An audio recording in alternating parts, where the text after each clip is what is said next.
સુરતના પૂણા વિસ્તારમાં શિવનગર પાસે ગંભીર અકસ્માતની ઘટના સામે આવી છે।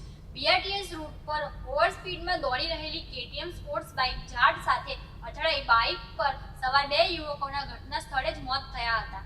ઘટનાની જાણ થતાં પૂણા પોલીસ કાફલો સ્થળ પર પહોંચ્યા હતા અને તપાસ શરૂ કરવામાં આવી છે। પૂણા વિસ્તાર શિવનગર નજીક રંગ અવધૂત સોસાયટીથી રેસમા 4 રસ્તા તરફ જતા બીઆરટીએસ માર્ગની નજીક કેટીએમ સ્પોર્ટ બાઇક સવાર બે મિત્રોને અકસ્માત નડ્યો હતો। આ બંને મિત્રોના ઘટના સ્થળે જ મોત થયા હતા।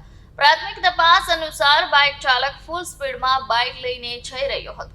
ઓવર સ્પીડના કારણે બાઇક પર નિયંત્રણ ગુમાવી બેઠો હોવાની શંકા વ્યક્ત કરવામાં આવી છે। ઓવર સ્પીડના કારણે બાઇક ચાલકે નિયંત્રણ ગુમાવ્યું અને બાઇક રસ્તાની બાજુના ઝાડ સાથે અથડાઈ। આ અથડામણમાં બંને યુવકોને ગંભીર ઈજા થઈ હતી। બાઇક ચાલક અને તેનો મિત્રો ઘટના સ્થળે જ મૃત્યુ પામ્યા હતા। પૂણા પોલીસ તરત જ ઘટના સ્થળે પહોંચી ગઈ હતી અને મૃતકોની ઓળખ શરૂ કરી અકસ્માતનો ગુનો નોંધી કાયદેસરની કાર્યવાહી હાથ ધરી છે।